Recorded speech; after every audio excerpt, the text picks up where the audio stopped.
আজকে অনেক সকালবেলায় উঠেছি। উঠে আজকে আমাদের দাদা আর আমি বেরিয়ে গেছিলাম, যাচ্ছিলাম ট্রেনে করে। আজকে হচ্ছে একটু আমার ব্লাডটা টেস্ট করার ছিল কলকাতায়, তাই গিয়েছিলাম। তারপর ওখানে গিয়ে টেস্ট করার পর যেহেতু কিছু খেয়ে যায়নি সকালবেলা, তাই এক কাপ চা আর বিস্কুট খেয়ে তারপর স্টেশনে চলে গেছিলাম। স্টেশনে গিয়ে তোমাদের সামনে এসে কথা বলছি। সকালে তো তোমাদেরকে দেখালামই, ডাক্তারের কাছে গেছিলাম কলকাতাতে। ডাক্তারের কাছে না, মানে ব্লাড টেস্ট করাতে গেছিলাম, থাইরয়েড টেস্টটা। অনেকদিন আগেই ডাক্তার আমাকে বলেছে করতে, 2 মাস হয়ে গেছিল। এখন 4 মাস হয়ে গেছে। অনেকদিন ধরেই তোমাদের দাদা আমাকে বকাবকি করছে যে চলো একবার টেস্টটা করিয়ে নেবে, মেয়েরাও বলছে। আসল কথা, আমার একদম ভালো লাগে না ডাক্তারের কাছে যেতে টেস্ট করাতে। আমি জানি এরকম অনেকেরই বলবে যে আমাদেরও ভালো লাগে না, কারোরই ভালো লাগে না। তারপর উপর হচ্ছে রায়ন্দিনীতে করতে গেছিলাম, অনেকটাই খরচা।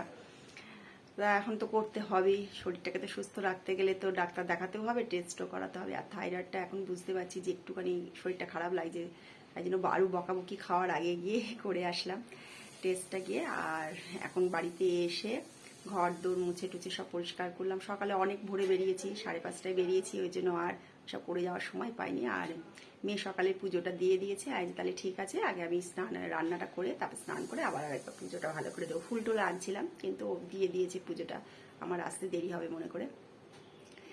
তাহলে আজকে আরেকটা নতুন ভিডিও নিয়ে তোমাদের সামনে আসলাম। আশা করি তোমরা সবাই খুব ভালো আছো। শর্মিষ্ঠাস ব্লগে তোমাদের অনেক অনেক স্বাগত। তাহলে আমার ভিডিওটা দেখতে থাকো। আর এখানে রান্না করতে আমি এখন চলে এসেছি। এদিকে ভাতটাও বসিয়ে দিয়েছি। আর আজকে মঙ্গলবার, তাই পনির নিয়ে এসেছিলাম আসার সময়। এখানে পনির দিয়ে আলু দিয়ে, আলুটাও ভাজা হয়ে গেছে। একটা মাখা মাখা তরকারি করবো, আর একটু সবজি দিয়ে একটা কিছু তরকারি করবো। দেখি অনেকখানি বেলা হয়ে গেছে, আর কিছু করবো না। আর ডালও আছে কালকের অনেকখানি, টক ডাল। পনিরটা করে নিই।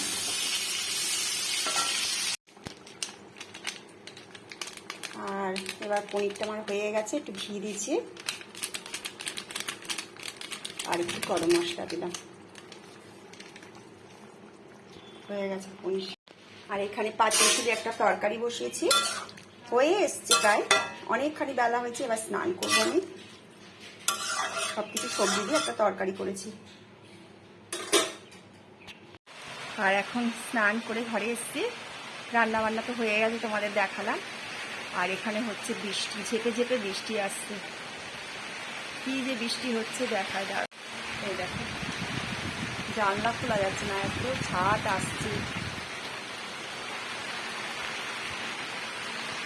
আর ছাদে যাবো, জামা কাপড়গুলো তুলে আমি ছাদে দিয়ে এসেছিলাম। জামা কাপড়গুলো রোদ উঠেছিল, তখন ভাবলাম দিয়ে আসি একটু শুকাবে, কিন্তু আবার বৃষ্টি নামছে ছাপে যাবে, আর শুকাবে না, তুলে নিয়ে চলে আসবো। আর বেলা হয়ে যাচ্ছে, 2টো প্রায় বাজে। এবার নিয়ে এসে খাওয়া দাওয়া করিনি। আর আজকে যেহেতু দুপুরে একটু ঘুমিয়ে পড়েছিলাম, কাজগুলো হয়নি, তাই এখন হচ্ছে বিকেলবেলায় দুপুরে খাওয়া দাওয়ার বাসনগুলো সমস্ত কিছু মেজে নিচ্ছি। আমার তো শরীরটা ভালো লাগছিল না, শুয়ে পড়েছিলাম। তারপর উঠে দেখি একটু প্রায় সন্ধে হয়ে এসেছে। আর রান্নাঘরটা তো পরিষ্কার না করে ঘরে সন্ধে পুজো দেবো না, তাই ঘরে সন্ধে পুজো দেওয়ার জন্য আমি আগে এটা করে নিচ্ছি। বাসনগুলো সমস্ত কিছু ধুয়ে নিচ্ছি। আর যখন আমার শরীরটা ভালো লাগে না বা সময়টা থাকে না, আমি কিন্তু জোর করে করি না কাজ, তখন রেখে দিই, পরের মুহূর্তে করি। পরিষ্কার করি, কিন্তু সেটা সেই মুহূর্তে করি না। শরীরটা ভালো না লাগলে রেখে দিয়ে তারপর পরে করি। আর তারপর ওভেনটাও পরিষ্কার করে নিয়েছিলাম, কারণ ওভেনটাও রান্না করেছি, নোংরা টোংরা পড়েছে। ওভেনটাও পরিষ্কার করে নিয়ে তারপরে হচ্ছে সন্ধে পুজো দেবো বলে চলে গেছিলাম। আর গাছেও জল দিয়েছিলাম বিকেলবেলা। আজকে সকালে যেহেতু গাছে জল দেওয়া পড়েনি, তাই জন্য হচ্ছে জল টল দিয়ে রান্নাঘর পরিষ্কার করে ঘর দোর সমস্ত কিছু ঝাড়পোছ দিয়ে তারপর সন্ধে পুজো দিতে চলে গেছিলাম।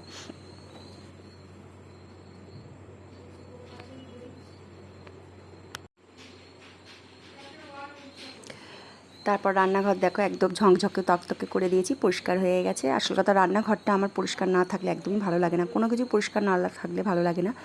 কিন্তু পরিষ্কারটা তাই বলে জোর করে আমি নিজের শরীরটাকে খারাপ করে কখনোই করি না, যখন সময় হয় তখনই করি। তারপরে কাপড় ছেড়ে গা হাত পা ধুয়ে আমি চলে এসেছিলাম সন্ধে পুজো দিতে।